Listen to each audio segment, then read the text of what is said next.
We've got a code red here. This is not a drill, everyone. The Snyder Cut is on its way. 3 years after the Whedon version of Justice League dropped, the prayers of many fans were answered. This film is supposedly very different from the one that was released in 2017 and gives us a lot more screen time for the team at a whopping 4 hours. One of the biggest is the reintroduction of Jared Leto's Joker. With Darkseid being the big bad in the forefront, what is the Clown Prince of Crime up to? And how's he gonna keep up with the superpowered beings from space? Long and short of this theory is, the Joker will help Batman in the fight against Darkseid. This would be something quite unique, as we haven't seen much of a hero-villain team-up in the live-action films, and Birds of Prey aside. But of all the people, the Joker? Yes, he's Batman's greatest enemy, so the idea of such a team-up is bizarre. They are constantly at odds. The Joker causing chaos and Batman foiling his plans. An eternal battle of good and evil with many people caught in the crossfire. So why help the Bat? The thing is, the Joker is Batman's greatest enemy, and there's no way he's letting that title go without a fight. He will not be outdone and outshined by this godly being, no. And Darkseid has a key difference from the Joker. He doesn't care whether Batman lives or dies. The Joker, on the other hand, needs Batman to continue his endless game of bat and clown. If Batman is 6 feet under, what's left to do? Especially if he's taken down by someone other than the Joker. Now that just won't do. So even if it means aiding a foe, Joker may take some steps to help our heroes get this global threat dealt with. Then he and Bats can go back to their usual routine, as it's meant to be. So what grounds do we have to assume this? Not enough. Joker never even appeared in a 2017 release.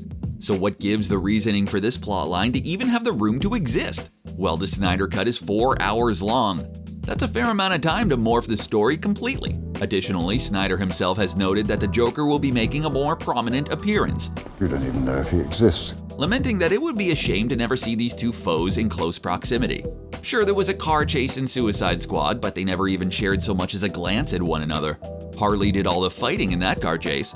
The Joker surely has some tricks up his sleeve, whether through words or some hidden weapons, and he really needs the chance to use them. And with the new makeover that Leto's Joker has undergone, it would be a shame to shaft him once again. Not so damaged anymore, huh? The original Snyder-Verse Joker had a look that really divided fans. Something very different from the clown that we're used to. The Hot Topic interaction of Joker has been swept away, making room for a much more sinister clown in a worn hospital gown and sporting a much more prominent painted grin than before. This haunting new Joker is giving some renewed hype for the film. The program always gets twitchy with this footage. With the fancy new design and the reshoots that Leto was involved in for the new cut, we can be certain that we will be getting a lot more Joker content in the new Justice League, though the bar for that isn't exactly high at the moment. It's likely that his screen time in the DC Filmverse will be doubled after this, so here's to that. More Joker is always a good thing. Does this prospect of Joker aiding the Justice League match his MO? Is this fully out of character for him? Not exactly. The Joker plays by his own rules, and trying to predict what he will and will not do is futile. Nothing is off the table for the Joker. He's the wild card. And he has his limits for corroding with the side of evil. I don't want no beef. You want no beef? He is certainly not afraid to thwart the plans of other villains. Even the Joker has standards. The Joker, as shown in the Snyder-Verse, has been as strange as any virgin, but mostly seems to take a large amount of ownership over people and is not patient with those who he feels have offended him. Darkseid wandering in and attempting to kill the Bat without even giving him a ticket to watch seems like a major insult. The Joker would likely be more than happy to deal some damage to this godly being.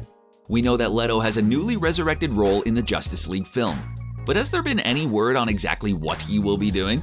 Well, there's been some comments on that from Snyder himself regarding the photos that have been released of the Joker's new look. Some possible spoilers ahead here.